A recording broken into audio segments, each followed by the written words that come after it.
Je m'appelle Maria Delgado, j'ai 54 ans. Je ne suis ni sainte, ni parfaite, et certainement pas un modèle de vertu. Si je parle aujourd'hui, c'est parce que Dieu m'a sauvée du feu que j'avais moi-même allumé. Je suis née dans un petit village poussiéreux du nord du Mexique, là où le vent soulève les prières et la pauvreté dans le même souffle. Chez nous, la foi n'était pas une flamme vive, c'était une tradition. On faisait le signe de croix avant de manger, on allait à la messe de Pâques, mais le reste du temps, la vie appartenait à la peur, à la survie, et souvent, au crime. Mon père était alcoolique. Ma mère priait beaucoup, surtout quand il rentrait ivre et que les cris remplissaient la maison. J'avais juré que je ne vivrais jamais cette misère. Et je n'ai pas menti. À 18 ans, j'ai épousé Hector, un homme riche, charismatique, mais craint. Tout le monde savait qui il était. Un chef de cartel, respecté autant que redouté. Mais moi, à cette époque, je ne voyais que les voitures de luxe, les bijoux, la promesse d'un autre destin. Je pensais avoir échappé à la pauvreté, mais j'étais tombée dans une autre forme de prison, celle du pouvoir sans paix. Les années ont passé. J'ai vu des choses qu'aucune femme ne devrait voir. Des hommes venir supplier mon mari avant d'être emmenés et de ne jamais revenir. Des mères pleurer à notre porte, implorant qu'on leur rende leur fils. Et moi, je restais là, impassible, bien maquillée, entourée d'or, mais vide. Ma mère venait parfois me visiter. Elle apportait toujours une petite image de la Vierge de Guadalupe, soigneusement pliée dans son châle. Elle la posait sur ma table et disait « Que la Sainte Mère veille sur toi, Maria ».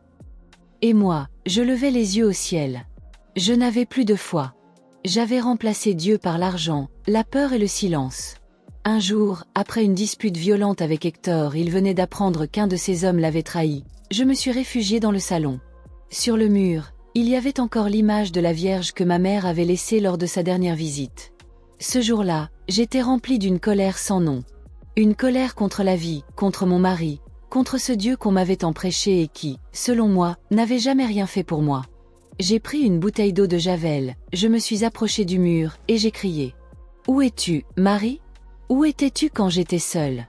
Quand ma mère mourait dans la pauvreté pendant que je vivais dans le péché ? Où étais-tu » Et sans réfléchir, j'ai versé le liquide sur l'image.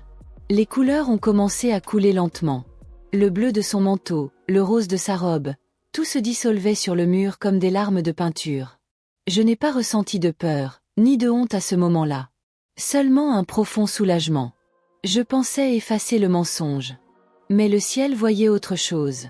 Quelques heures plus tard, alors que la nuit tombait, j'ai commencé à ressentir une chaleur étrange sur mes mains. Une brûlure, d'abord légère, puis insoutenable. J'ai cru que c'était la javel, alors je me suis rincé les mains. Mais la douleur montait, s'étendait jusqu'à mes bras. Je suis allée devant le miroir. Mon visage, mes joues, elles rougissaient comme si le feu s'y allumait. Je me suis mise à crier. Hector est accouru. Qu'est-ce que t'as fait ? Je n'ai pas su répondre. La douleur était si forte que j'ai cru mourir. Les médecins sont venus dans la nuit. Ils ont dit que c'était une réaction chimique, une allergie, un accident. Mais aucun médicament ne calmait les brûlures. Elles ne ressemblaient à rien de connu. Car notre Dieu est aussi un feu dévorant. Hébreux 12, 29. Je me souviens avoir murmuré ce verset, bien des jours plus tard, quand j'ai compris que cette brûlure n'était pas une coïncidence. Le lendemain, les femmes du village sont venues. Elles avaient entendu la nouvelle. Certaines disaient « C'est la justice divine ». D'autres « Que la Sainte Vierge ait pitié d'elle ». Je les ai vues se rassembler devant le mur où j'avais versé la javel. Et là, l'une d'elles, Rosario, une vieille voisine pieuse, a remarqué quelque chose. L'image était effacée, oui. Mais sur le mur, au centre de la tache, on distinguait encore un contour, très léger, presque invisible, une silhouette féminine. C'était comme si la Vierge refusait de disparaître entièrement. Rosario a posé la main sur ma tête et a murmuré. « Tu n'as pas brûlé la Vierge, Maria. Tu as brûlé ton orgueil. » Ces mots m'ont traversé comme un éclair. Je n'ai rien répondu, mais dans mon cœur, quelque chose s'est fissuré. Une petite part de moi, celle que j'avais ensevelie depuis des années, a commencé à pleurer. Les jours suivants, la douleur empirait.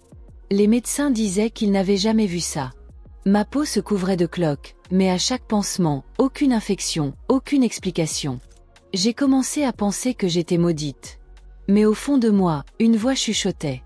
Ce n'est pas une malédiction, c'est un appel. Les nuits étaient les pires. Je restais éveillée, tremblante, avec la sensation que le feu rampait sous ma peau. Et chaque fois que je fermais les yeux, je revoyais l'image fondre sur le mur, les couleurs se mêler à mes larmes. Un soir, j'ai entendu Hector parler à un de ces hommes dans le couloir. Elle devient folle. Elle dit que la Vierge l'a punie. Et l'autre a répondu. Peut-être que c'est vrai, patron. Dieu ne dort pas. Ces mots ont résonné dans ma tête. Dieu ne dort pas. Ne vous y trompez pas. On ne se moque pas de Dieu. Galates 6:7. Je ne pouvais plus fuir la vérité. Je sentais qu'il me voyait, qu'il me parlait à travers ma douleur. Un matin, j'ai demandé à Rosario de venir prier avec moi. Elle est venue, avec son chapelet usé et sa douceur de grand-mère. Elle s'est assise à côté de moi, a pris ma main brûlante entre les siennes, et a commencé à réciter lentement. Je vous salue Marie, pleine de grâce. Je n'avais pas prié depuis 30 ans. Mais à mesure qu'elle priait, quelque chose en moi se calmait. Je ne comprenais pas encore, mais je sentais une présence. Pas une colère, pas une vengeance, une présence. Cette nuit-là, j'ai compris que la javel avait effacé l'image, mais pas le regard de la mère. Elle me regardait encore, à travers ma douleur, à travers ma révolte. Et moi, pour la première fois, je baissais les yeux. Car ils renversent les puissants de leur trône, et élèvent les humbles. Luc 1,52. Mais ce que je croyais être la fin n'était en réalité que le commencement. Car Dieu, lorsqu'il brûle, ne détruit pas, il purifie. Et ce feu, je n'avais encore rien vu de ce qu'il allait révéler. Les jours qui suivirent furent comme un long tunnel sans lumière. Je me réveillais avec cette odeur d'eau de javel sur mes mains, cette odeur âcre, tenace, comme si elle s'était mêlée à ma peau. J'essayais de la laver, de la couvrir de parfum, rien n'y faisait. Mon corps semblait rejeter toute tentative de dissimulation, comme si Dieu refusait que je cache ma faute. Je n'étais plus la même femme. Le regard de mes enfants me blessait. Mon fils aîné, Diego, s'approchait de moi avec hésitation. Un jour, il m'a demandé « Maman, pourquoi la Vierge a-t-elle disparu ?» Je n'ai rien répondu. Mon cœur s'est figé. Comment lui expliquer que sa mère avait versé le poison sur la seule image de pureté qu'il connaissait? Les semaines passaient, et un soir, tout a changé. Ce soir-là, un orage éclata sur la ville. La pluie tombait avec violence sur les toits de tôle. J'ai commencé à avoir peur de dormir. Chaque nuit, un rêve revenait. J'étais dans une église vide. Là, au fond, la Vierge se tenait, le visage baissé. Je m'approchais, tremblante. Et quand je levais la tête, son visage n'était plus celui de Marie, mais le mien brûlé, défiguré, suppliant. Je me réveillais en criant, trempé de sueur. Mon mari, Raoul, croyait que je devenais folle. Lui, l'ancien trafiquant, l'homme dur que rien n'effrayait, commençait à trembler devant l'invisible. Il me dit un jour, « Maria, et si c'était un signe ?» Je lui ai répondu sèchement, « Un signe de quoi ? Que Dieu punit les pécheurs. Il en aurait fini avec toi depuis longtemps. » Je l'ai regretté aussitôt. Mais ces mots m'ont trahi, j'étais en colère contre Dieu. Pourtant, dans ma solitude, un petit détail a changé le cours de tout. Un soir, alors que mes brûlures s'intensifiaient, j'ai allumé par réflexe une bougie. Je ne sais pas pourquoi. Peut-être parce qu'enfant, ma grand-mère me disait toujours « Quand tu ne peux plus parler à Dieu, laisse la flamme prier pour toi. » Je l'ai posée là, sur le rebord de la fenêtre. La flamme tremblait. Et au bout de quelques minutes, j'ai entendu comme un souffle. Un murmure doux, presque inaudible. Des mots que je n'oublierai jamais. Tu ne brûles pas pour m'avoir offensé. Tu brûles parce que ton âme appelle la purification. Je suis tombé à genoux. J'ai pleuré toutes les larmes de mon corps. J'ai compris alors que Dieu ne me châtiait pas. Il me purifiait. Ce fut le début d'une lente guérison intérieure. Je n'étais pas encore délivré, mais une paix étrange commençait à s'installer. La douleur physique demeurait, mais elle ne me faisait plus peur. Elle devenait un rappel. Un feu qui ne détruit pas, mais éclaire. Je repensais à Malachie 3, 2. Car il est comme le feu du fondeur, comme la potasse des blanchisseurs. Le Seigneur me faisait passer au creuset, comme l'or et l'argent qu'on affine. Et ce fut là que le deuxième signe prit tout son sens. Mon châtiment n'était pas une vengeance. C'était une visite. Le jugement invisible était en réalité une grâce cachée. Un matin, j'ai osé retourner à l'église. La dernière fois que j'y étais entré, c'était pour un mariage, bien avant ma chute. Cette fois, j'ai choisi une petite chapelle à la périphérie. Personne ne me connaissait là-bas. Je me suis assise tout au fond. Un vieil homme priait à genoux, seul. Sur l'autel, une statue de la Vierge tenait l'enfant dans ses bras. Son regard semblait me suivre. Pas un regard d'accusation, mais de miséricorde. Je n'ai rien dit. Mais au fond de moi, j'ai murmuré. Si tu existes vraiment, ne me laisse pas comme ça. Montre-moi qui tu es. Et c'est là que le troisième signe a commencé à poindre à l'horizon. Parfois, Dieu ne se révèle pas dans le tonnerre ni dans les éclairs, mais dans le murmure d'une flamme qui refuse de s'éteindre. Et cette flamme, bientôt, allait rallumer ma foi perdue. Les jours suivants, je me suis retrouvé à marcher dans une solitude qui me pesait comme un manteau de plomb. Chaque geste me rappelait mon acte irréfléchi, chaque souffle semblait empli de jugement. La brûlure sur ma peau, toujours présente, était comme une constante accusation. Et pourtant, quelque chose avait changé depuis cette nuit où la flamme de la bougie avait murmuré à mon âme. Je ne comprenais pas encore. Je ne pouvais pas nommer ce qui se passait, mais une intuition, douce et fragile, me disait que Dieu ne me rejetait pas. Il me regardait, attentif, mais pas pour me châtier, pour me purifier. Cette pensée me terrifiait et me rassurait en même temps. Un soir, alors que je m'étais isolé dans ma chambre, je me suis approché de la fenêtre. La pluie s'était calmée, et une lune pâle éclairait la pièce. Le feu de ma bougie vacillait, projetant des ombres dansantes sur le mur. Je me suis assise, la tête entre les mains, les larmes coulant librement. Et puis, j'ai senti la chaleur. Pas celle du brasier sur ma peau, mais une chaleur douce, comme une caresse intérieure. Une chaleur qui semblait pénétrer jusqu'au cœur de mon âme. C'était comme si le feu qui me brûlait maintenant de l'extérieur commençait à se transformer en feu intérieur, un feu qui guérissait. Je me suis souvenu de ce verset de Ésaïe 6, 6-7. Alors l'un des séraphins vola vers moi, tenant dans sa main un charbon ardent qu'il avait pris de l'autel avec des pinces. Il toucha ma bouche et dit, « Voici, cela a touché tes lèvres. Ton iniquité est ôtée, ton péché est purifié. » Les mots semblaient danser dans la pièce avec la flamme de la bougie. Comme si Dieu me rappelait que ce feu, loin de détruire, pouvait purifier.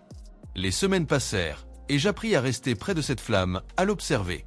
Chaque soir, je déposais mes mains au-dessus de la lueur, et parfois, j'avais l'impression que la douleur s'apaisait un peu.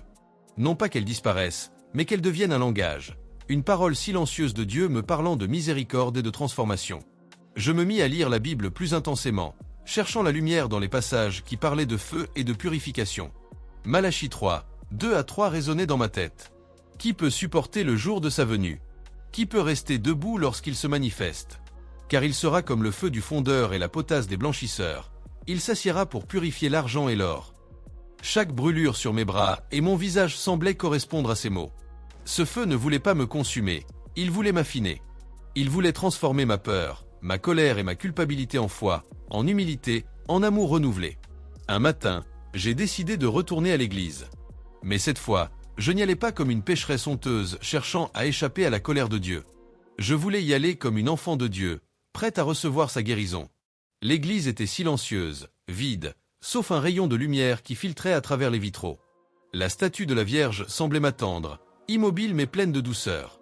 Je m'agenouillai, mes mains encore marquées de cicatrices. « Seigneur, murmurai-je, si ce feu que je sens est de toi, fais que je comprenne comment il me purifie. » Et alors, quelque chose de prodigieux se produisit. La flamme d'une bougie sur l'autel s'élança, plus vive, projetant des éclats d'or et de rouge sur les murs. La chaleur, que j'avais ressentie dans ma chambre, envahit tout mon être. J'eus l'impression que chaque brûlure, chaque plaie, chaque souvenir de ma faute était enveloppé dans ce feu divin. Et pour la première fois depuis des semaines, je ressentis un soulagement total. Pas seulement physique, mais spirituel. Dans ce feu, je vis défiler toute ma vie. Les moments de peur, de honte, de désespoir, tout semblait se consumer, mais non pas dans la destruction, dans la lumière. Chaque péché, chaque erreur, chaque instant de faiblesse était transformé. Je compris alors la profondeur de ce que Jésus avait dit à ses disciples. « Venez à moi, vous tous qui peinez et êtes accablés, et je vous donnerai le repos. » Matthieu 11, 28. Le feu qui me brûlait n'était pas un châtiment, c'était une invitation à venir à lui, à déposer mes fardeaux et à renaître. Lorsque je rentrais chez moi ce soir-là, quelque chose avait changé. Les douleurs physiques étaient encore là, mais elles étaient différentes. Elles étaient comme des cicatrices sacrées, des marques d'un passage vers la lumière. Mon mari, Raoul, me regarda avec étonnement. Même lui, dur et endurci, ne pouvait ignorer que quelque chose de surnaturel s'était produit. Maria, dit-il, la voix tremblante, je ne comprends pas, mais je sens que tu es différente. Je souris, pour la première fois depuis longtemps. Je ne comprenais pas tout non plus, mais je savais que le feu qui m'avait purifié continuerait à œuvrer, lentement mais sûrement. Les jours suivants, je me mis à prier avec une ferveur que je n'avais jamais connue. Chaque prière était comme un souffle dans ce feu intérieur, le nourrissant, le laissant travailler en moi. Et peu à peu, les brûlures commencèrent à s'estomper. Pas immédiatement, pas complètement, mais elles s'adoucissaient. Je compris alors que la guérison, comme la foi, n'est pas instantanée. Elle est progressive, patiente, souvent invisible à l'œil nu. Le feu ne s'éteignait jamais. Il brûlait doucement, jour après jour, jusqu'à ce que l'âme et le corps soient alignés dans la paix. Et puis, vint un matin où je me regardais dans le miroir, et pour la première fois, je ne vis plus uniquement les cicatrices. Je vis une femme qui avait traversé le feu et qui en était sortie changée. Pas parfaite, pas sans faute, mais purifiée. Je me souvenais alors de ce que saint Paul avait écrit. Nous savons que la souffrance produit la persévérance, la victoire dans l'épreuve, et la victoire dans l'épreuve, l'espérance. Romains 5, 3-4. Chaque brûlure, chaque cauchemar, chaque moment de culpabilité avait été nécessaire pour que j'accède à cette espérance. Et le feu, que je redoutais tant, s'était révélé être le plus tendre des guides, menant mon âme vers la lumière et la réconciliation. Ce troisième signe, le feu qui guérit, m'a appris une vérité que je n'oublierai jamais. Dieu n'est pas seulement dans le pardon que nous recevons, mais dans le processus même de purification. La douleur, lorsqu'elle est accompagnée par sa main, devient une flamme vivante qui éclaire, transforme et prépare l'âme à recevoir sa plénitude. Et tandis que je me tenais là, les mains tremblantes mais le cœur apaisé, je compris que la flamme qui ne s'éteint jamais n'est pas un simple feu physique. C'est la présence de Dieu dans l'âme, un feu qui brûle pour purifier, non pour détruire. Un feu qui transforme les ténèbres en lumière et la peur en foi. Le feu avait fait son œuvre, mais le chemin n'était pas encore terminé. La purification intérieure est une marche, pas un saut. Et bientôt, un dernier signe viendrait couronner cette révélation. Un miracle tangible qui rendrait visible l'invisible. Le feu avait accompli son œuvre. Mon âme commençait à respirer à nouveau.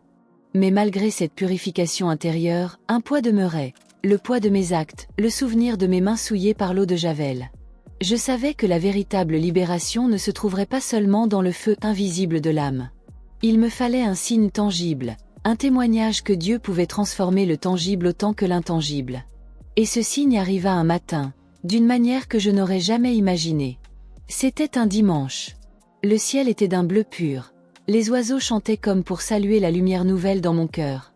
Je décidai d'aller à la petite chapelle de quartier, celle où j'avais commencé à entrevoir la miséricorde. Je m'agenouillai comme à l'habitude, mes mains tremblantes effleurant le bois froid du banc. Je fermai les yeux et murmurai. « Seigneur, montre-moi que tout ce que j'ai vécu n'était pas en vain. Que je ne suis pas seul. Que ton amour est réel. » Et soudain, un souffle chaud traversa la chapelle. Une lumière douce, dorée, emplit l'espace. Je sentis la présence de la Vierge, plus réelle que jamais. Puis, comme un battement de cœur dans le silence, la statue devant moi sembla bouger. Pas d'une manière effrayante, mais avec une vie, une respiration, une douceur infinie. Je tombai à genoux, les larmes coulant sans contrôle. Je pouvais voir maintenant que la statue de Marie n'était pas seulement un symbole. Elle était un pont vers la miséricorde, une manifestation visible de la grâce invisible. Et puis, l'impossible se produisit. La tache de brûlure sur ma main droite, celle qui ne voulait pas guérir depuis des semaines, commença à disparaître sous mes yeux. La peau se régénérait lentement, comme si chaque cellule reprenait vie. Le rouge s'estompa, la douleur s'apaisa. Mon mari, Raoul, qui m'avait suivi jusqu'à la chapelle, resta muet. Même lui, le sceptique, ne pouvait nier ce miracle. Je me souvenais de Jean 9, 1-7, quand Jésus rendit la vue à un aveugle. « Va, lave-toi dans la piscine de Siloé. » Comme l'aveugle, j'avais été transformé par un geste simple, un lieu simple, et par la présence divine. Le miracle était visible, tangible, incontestable. Le reste de mon corps suivit peu à peu. Les marques sur mes bras s'effacèrent, laissant une peau légèrement rosée, comme un souvenir discret, mais pas douloureux. Mon visage, autrefois brûlé et défiguré, reprit son aspect normal. Et pourtant, je gardais au fond de moi une mémoire sacrée de chaque brûlure, de chaque douleur. car elles avaient été mon passage vers Dieu. Je compris enfin la profondeur de Jacques 5, 16. La prière fervente du juste a une grande efficacité. Toutes mes larmes, toutes mes prières, tous mes cris intérieurs avaient été entendus. Mon feu intérieur, ma purification, culminaient dans ce miracle tangible. Mais le miracle ne s'arrêta pas à mon corps. Ma famille, témoin de cette transformation, sentit également l'impact. Diego, mon fils, qui avait tremblé de peur après ce qu'il avait vu, s'approcha de moi et me prit la main. Ses yeux brillaient d'une lumière d'innocence retrouvée. « Maman, dit-il, je savais que la Vierge t'aimait, même quand tu avais peur. » Ces mots, simples et purs, étaient un écho du miracle. La grâce divine n'avait pas seulement guéri ma chair, elle avait restauré mon foyer, réconcilié les cœurs, transformé la peur en foi. Je me souviens de ce moment précis, quand je me suis agenouillée devant l'autel, et que j'ai compris, le jugement invisible, le feu qui purifie, et maintenant le miracle visible. Tout cela formait un chemin unique. Un chemin où Dieu, dans sa patience infinie, me montrait que la repentance, la purification et la guérison peuvent devenir une lumière pour les autres. Je murmurai alors, les yeux remplis de larmes. « Seigneur, je ne suis plus la même. Merci. Merci de m'avoir visité, purifié et aimé malgré tout. » Et c'est là que le dernier signe prit tout son sens. Dieu ne laisse jamais une âme qui cherche sa miséricorde dans l'ombre. Il se révèle, même dans le tangible, même là où nous avons brisé, détruit, péché. La lumière finit toujours par percer. À partir de ce jour, je vécus chaque instant avec un émerveillement renouvelé. Chaque prière, chaque geste de bonté, chaque regard porté sur autrui était une réponse à la miséricorde que j'avais reçue. Et je compris que le miracle visible n'était pas seulement dans la guérison physique, mais dans la transformation intégrale de mon être. Je devins plus attentive aux autres, plus sensible à leurs douleurs et à leurs luttes. La Vierge, à travers ce miracle, m'avait appris que l'amour et la miséricorde sont tangibles lorsqu'ils sont vécus et partagés. Le jugement invisible m'avait confronté à mes fautes. Le feu qui guérit m'avait purifié et transformé. Et le miracle visible m'a montré que l'amour de Dieu peut rendre tangible l'espoir, la foi et la vie nouvelle. Aujourd'hui, je témoigne, aucune faute n'est trop grande pour que sa miséricorde ne la transforme. Les jours qui suivirent le miracle visible furent étrangement calmes, mais en moi, le tumulte continuait. Mon corps avait été guéri, les marques et brûlures avaient disparu, et pourtant, mon âme restait en alerte. Chaque geste, chaque regard, chaque respiration me rappelait mes fautes passées. Je savais que la véritable transformation ne résidait pas seulement dans la guérison physique ou dans le miracle extérieur. Il me fallait affronter ce qui était resté invisible, ma capacité à me pardonner et à pardonner aux autres. La lumière du pardon, je le compris alors, n'était pas un instant unique. C'était un chemin que je devais parcourir pas à pas, humblement, avec foi et courage. Chaque matin, je me réveillais avec cette conviction, que mon cœur devait devenir un sanctuaire de miséricorde, un lieu où Dieu pouvait déposer sa paix. Mais, bien sûr, cela ne se faisait pas sans lutte. Ce matin-là, je m'agenouillais devant la fenêtre de ma chambre, laissant les premiers rayons du soleil caresser mon visage. La flamme de ma bougie vacillait encore sur le rebord, et je sentais sa chaleur douce pénétrer mon être. Je me mis à prier longuement, comme jamais auparavant. Les mots semblaient sortir de mes lèvres presque sans effort, mais ils étaient chargés de toute la douleur, de toute la culpabilité et de tout l'amour que je portais en moi. « Seigneur, murmurais-je, je t'ai offensé, j'ai échoué, j'ai blessé ceux que j'aime. Montre-moi le chemin vers le pardon. Aide-moi à me pardonner et à pardonner aux autres. » À mesure que je parlais, une chaleur étrange mais douce m'envahit. Ce n'était pas le feu des brûlures, mais un feu qui réchauffait l'âme, une flamme intérieure qui semblait purifier mes pensées et mes regrets. Je compris alors la puissance de Luc 6, 37-38. Ne jugez pas, et vous ne serez pas jugés. Ne condamnez pas, et vous ne serez pas condamnés. Pardonnez, et vous serez pardonnés. Chaque mot résonnait en moi comme un écho de vérité. Le pardon n'était pas seulement un don que l'on recevait de Dieu. Il était aussi un acte que l'on devait offrir à soi-même et aux autres, un acte qui demandait courage et humilité. Je me levai et parcourus la maison en silence. Mes enfants, encore jeunes et pleins d'innocence, s'affairaient à leur jeu. Diego, mon fils aîné, me regarda avec ses yeux brillants, et un frisson me parcourut le dos. Je savais que j'avais peur de leur jugement, peur que le souvenir de mes actes obscurcisse à jamais notre relation. « Maman, demanda-t-il timidement, est-ce que tout ira bien maintenant ?» Je tombai à genoux à sa hauteur, prenant ses petites mains dans les miennes. Oui, mon fils, murmurai-je, tout ira bien, parce que Dieu nous guide et nous pardonne. Même moi, je suis pardonné, et nous allons apprendre à vivre dans cette lumière. Je vis son visage s'éclairer d'une confiance nouvelle, comme si mes mots avaient allumé une étincelle d'espérance dans son cœur. Et ce simple échange me rappela que le pardon n'était pas seulement pour moi. Il devait circuler autour de moi, toucher ma famille, mes proches, et tous ceux que j'avais blessés par mes actes ou par mes silences. Dans les jours qui suivirent, je pris la décision de parler à Raoul. L'homme que j'avais suivi dans l'ombre, celui qui avait traversé la violence et le crime, portait encore ses blessures. Et si la lumière du pardon devait être complète, il fallait que nous la partagions tous les deux.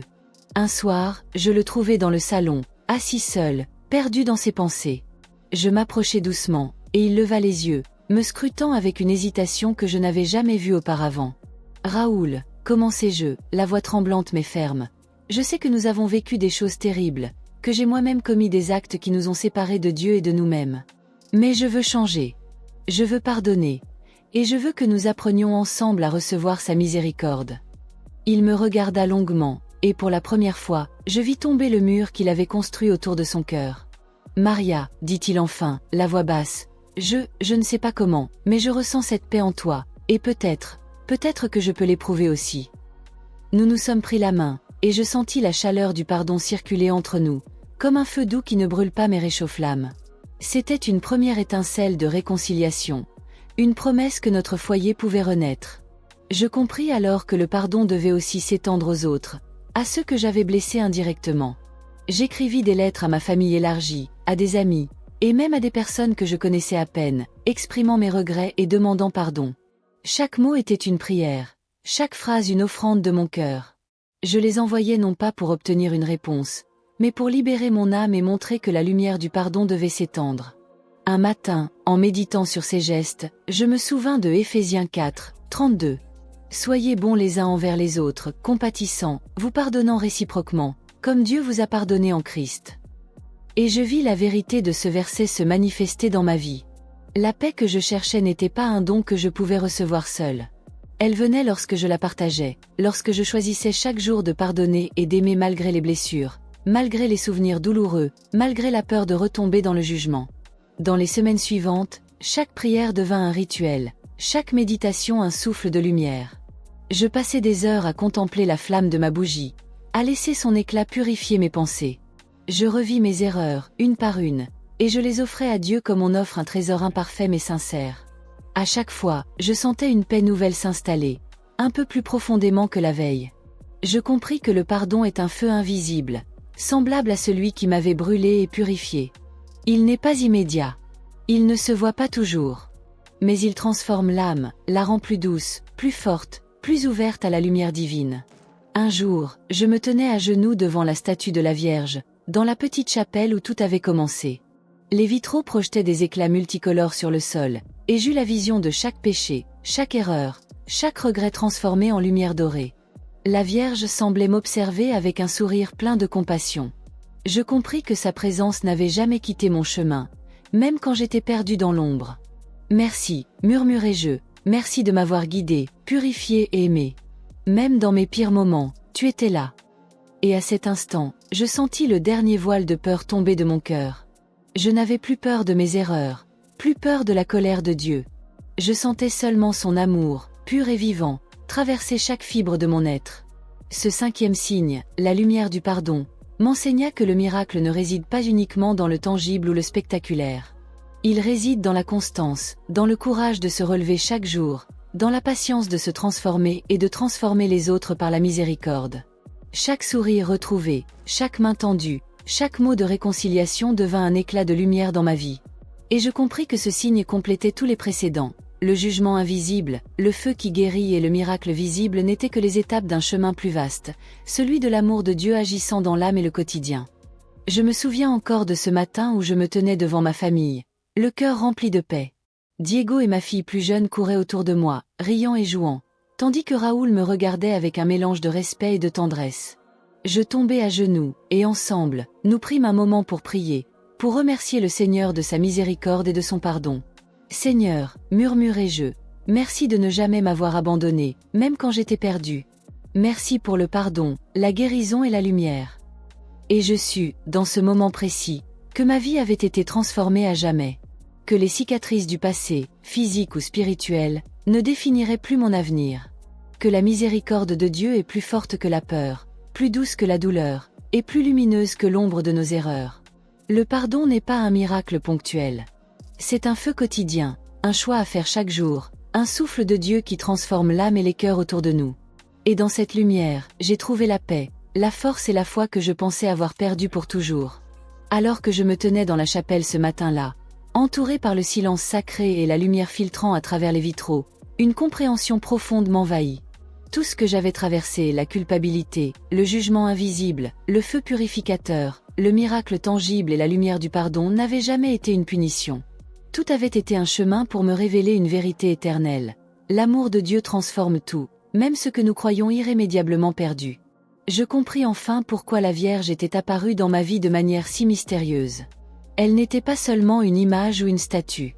Elle était la manifestation de la miséricorde de Dieu, la preuve vivante que, même lorsque nos mains sont souillées, même lorsque nos âmes sont brisées, sa lumière peut nous restaurer entièrement. Je me rappelais de Luc 15, novembre 2032, la parabole du fils prodigue. Comme le fils, je m'étais égaré, j'avais gaspillé mes forces dans la peur et l'erreur. Mais à chaque étape de mon parcours, Dieu m'a tendu les bras. Le feu qui brûlait n'était pas la colère divine. C'était l'amour qui purifie, l'amour qui transforme les cœurs pour les préparer à la vie nouvelle. Et alors, une révélation plus intime encore se fit. Le miracle ne dépend pas seulement de Dieu, mais de notre ouverture à recevoir sa grâce. Chaque larme versée, chaque cri silencieux, chaque repentir sincère avait été un acte de collaboration avec lui. La miséricorde se manifeste pleinement lorsque nous quittons la peur et que nous choisissons la foi, même au cœur de la douleur. Je regardais autour de moi, et je vis ce que je n'avais jamais vraiment remarqué. Le monde entier semblait vibrer avec cette même lumière. La pluie qui tombait, le vent qui agitait les arbres, le rire des enfants dans la rue. Tout reflétait la puissance de Dieu, sa capacité à transformer l'ordinaire en sacré, la douleur en guérison, le chagrin en joie. Et je compris que mon histoire n'était pas seulement la mienne. Elle était un témoignage, une invitation pour tous ceux qui doutent ou qui sont perdus. Même au cœur des ténèbres, la lumière de l'amour divin peut pénétrer, purifier et reconstruire. Je tombai à genoux, les mains levées, et je sus dans mon cœur que je ne serais plus jamais la même. Les brûlures physiques avaient disparu, mais les leçons, la force et la foi demeuraient. Le pardon que j'avais reçu et que j'avais commencé à donner était désormais une lumière vivante dans mon âme. Je murmurai enfin, avec une certitude absolue. Seigneur, je t'appartiens désormais entièrement. Transforme-moi, guide-moi, et fais de ma vie un témoignage de ton amour infini. À cet instant, je compris le sens ultime de tous les signes. Le jugement invisible, le feu purificateur, le miracle tangible et la lumière du pardon ne m'avaient conduite qu'à une seule révélation. Dieu ne cherche pas à nous condamner, il cherche à nous restaurer. Et lorsqu'il restaure, tout devient possible. Même l'impossible. Même moi. Si vous traversez la douleur, la culpabilité ou le désespoir, souvenez-vous, aucune erreur n'est trop grande pour la miséricorde de Dieu. Chaque larme, chaque prière sincère, chaque acte de repentir est une flamme qui rallume votre foi. Dieu peut transformer vos ténèbres en lumière, votre peur en courage, et votre passé en témoignage vivant. Osez croire. Osez pardonner. Osez laisser